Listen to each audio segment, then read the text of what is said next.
लोक नेत्याच्या मागे पळतात, विचारधारा सुद्धा सोडतात. खरंच सांगा, नेता बदलला म्हणजे विचारधारा बदलते का? आणि नेत्याच्या मागे पळून कितपत तुमचं भागतं? विचारधारेला तुम्ही जर त्यागलं किंवा विचार सोडले, तुम्ही नेत्याच्या पाठीमागं विचारधारेमुळे जोडले गेले होते का व्यक्तिपूजक होते? या सगळ्या गोष्टी स्वतःच्या जीवनात फार महत्त्वाच्या असतात. कारण विचार श्रेष्ठ असतात, नेता अजिबात नाही. नेत्यावर विचार अवलंबून असतात.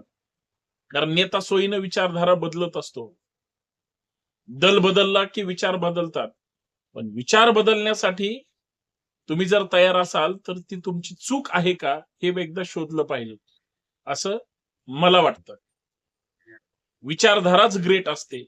नेता येतो आणि जातो हे फक्त लक्षात ठेवा. जय शिवराय.